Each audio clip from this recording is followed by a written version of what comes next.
Hi guys, welcome back to my channel. मैं सुजाता जौहरी आप लोगों का अपने यूट्यूब चैनल पर स्वागत करती हूं। तो जो लोग मेरे चैनल में नए होंगे, मेरे चैनल को लाइक कर लीजिएगा, सब्सक्राइब कर लीजिएगा एवं बेल आइकन बटन को प्रेस कर लीजिएगा ताकि मेरा नोटिफिकेशन आप लोगों तक सबसे पहले पहुंच सके। तो आइए आज हम लोग इस एक वीडियो में जानते हैं कि करवा चौथ के व्रत की संपूर्ण जानकारी। तो देखिए, करवा चौथ के व्रत की नहान खान हमें कब करनी है, करवा चौथ का व्रत हमें कब रहना है। तो साल 2025 में करवा चौथ का व्रत हमें 10 अक्टूबर दिन शुक्रवार को रखना है और शुक्रवार को चंद्रोदय का समय 8:36 का है।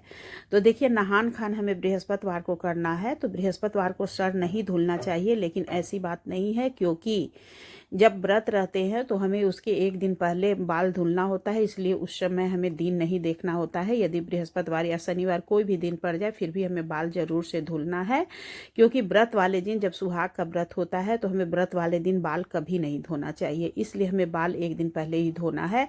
ऐसे आप भले मत धोइएगा, लेकिन जब व्रत है तो हमें बृहस्पतिवार को ही नहान खान करना है। तो नहान खान करने के लिए हमें क्या करना है, बाल धुल करके उस दिन हमें नहाना है, उसके बाद पूजा पाठ करके और हमें उस दिन सात्विक भोजन करना है। उस दिन हमें लहसुन प्याज का सेवन नहीं करना है। तो ये हो गया आपका दिन का खान।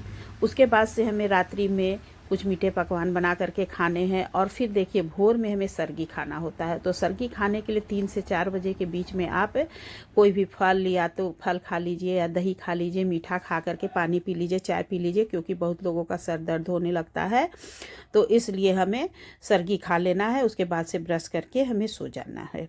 आप सोना है तो सोइए, नहीं तो आप जगे भी रहिए। और सरगी देखिए, जिनके यहाँ खाया जाता होगा वो लोग खाइएगा, जिनके यहाँ नहीं होता होगा वो लोग मत खाइएगा। कि बहुत से लोग होते हैं कि 12 बजे के बाद कुछ भी नहीं खाते हैं, तो अपने अपने यहाँ का नियम होता है। तो इस तरह से हमारी सरगी पूरी हो गई। उसके बाद से हमें 10 तारीख को व्रत रहना है। तो व्रत हमें दिन भर निराजल रहना है। और यदि आपकी तबीयत नहीं ठीक है, आप यदि नहीं रहने पा रही हैं, तो आप दिन में ही पूजा करके आप एक बार चाय पानी पी लीजिएगा, क्योंकि चौथ माता की पूजा आप दिन में भी कर लीजिएगा और चंद्रदेव की पूजा आप रात्रि में करिएगा एवं पतिदेव की पूजा रात्रि में करिएगा। और जो लोग निराजल रहेंगे वो लोग रात्रि में ही, शाम होने के बाद में ही आप चौथ माता की पूजा करिएगा, चौकी लगा करके चौथ माता की फोटो रख के। और इसमें हमें 2 करवा लेनी होती है। 2 करवा में एक करवा माता पार्वती की और एक करवा अपने लिए, जो कि हमें अर्घ देने के लिए होता है। तो एक करवे में हम जल भरते हैं और दूसरे करवे में हम मिष्ठान या तो अन्न भरते हैं। तो इस तरह से हमें चौथ माता की पूजा करनी है। तो शाम के समय में हमें चौथ माता की पूजा करनी है। पूजा करने के बाद से हमें व्रत कथा सुननी है। यदि आप 2 लोग हैं तो ठीक है, नहीं तो अकेले हैं तो आप अकेले ही अपने से चौथ माता की पूजा कर लीजिएगा, कथा पढ़ लीजिएगा। अकेले ही चौथ माता की कथा को पढ़ लीजिएगा या सुन लीजिएगा। और चौथ माता की कथा सुनने के बाद से हमें उन्हें आरती कर देनी है। आरती करने के बाद से हमें करवा फेरना है। तो करवा फेरने में देखिए हमें क्या करना होता है। करवा फेरने के लिए, जैसे कि आपके दोनों हाथ से मैं एक वीडियो बना डाली हूँ, उसमें करवा फेरने के लिए दिखाई हूँ कि करवा हमें कैसे फेंकना है। तो अपने हाथ को क्रॉस कर लेना है और इधर का करवा इधर, इधर का करवा इधर, मतलब दाहिने का बाएं, बाएं का दाहिने, इस तरह से हमें 7 बार करवा फेर लेना है। और करवा फेरने के बाद से हमें आरती करनी है। आरती कर लेने के बाद हमारी पूजा संपूर्ण हो गई। फिर हमें चौथ माता को प्रणाम कर लेनी है। उसके बाद हमें क्या करना है, उसके बाद हमें चंद्रदेव को अर्घ देने जाना है छत पे। तो चंद्रदेव को अर्घ देना है और अर्घ देने के बाद चलनी में हमें दीपक रख करके चंद्रमा भगवान को देखना है, उनकी पूजा करनी है।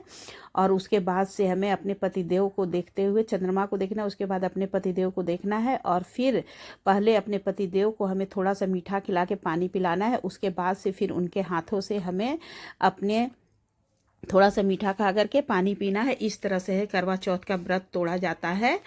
तो व्रत हो गया, उसके बाद पतिदेव को प्रणाम कर लीजिए। फिर उसके बाद हमें क्या करना है, तो देखिए, सास को हमें बैना देना होता है। तो यदि आपके घर में आपकी सासू माँ है तो उन्हें बैना दीजिएगा, नहीं ननद जेठानी जो भी हैं उन्हें आप बैना दीजिएगा। और माता से सुहाग देखिए कैसे लेते हैं। तो सुहाग आप साड़ी के आंचल से माता को 5 बार या 7 बार सिंदूर ठेका करके इस तरह से आप सुहाग लीजिएगा। सुहाग लेने की विधि मैं बीच में ही आपसे बोल दी। तो उसके बाद देखिए, सासू माँ को हमें बैना देना है। तो बैना में हमें क्या देना है, तो जो भी पहनती होंगी साड़ी या सूट आप वो चढ़ाइएगा और उसे ही आप अपनी सासू माँ को दे करके उस पर कुछ दक्षिणा और श्रृंगार का सामान, फिर थोड़ा सा फल मीठा रख के और एक करवा चीनी का, यदि करवा आप चढ़ाती हैं तो उसे दे दीजिएगा, और नहीं चढ़ाती हैं तो कोई बात नहीं। तो इस तरह से हमें अपनी सासू माँ को देकर उन्हें प्रणाम करना है। उसके बाद से हमें अपने पतिदेव के साथ बैठ करके भोजन करनी है। और यदि आपके घर में और भी आपसे बड़े लोग होंगे तो आप सभी को प्रणाम करिएगा, उसके बाद तब भोजन करिएगा। तो इस तरह से हमें करवा चौथ का व्रत करना चाहिए दोस्तों। तो यदि आप लोगों को मेरा वीडियो ज़रा सा भी अच्छा लगा होगा तो मेरे वीडियो को लाइक कर दीजिएगा एवं सब्सक्राइब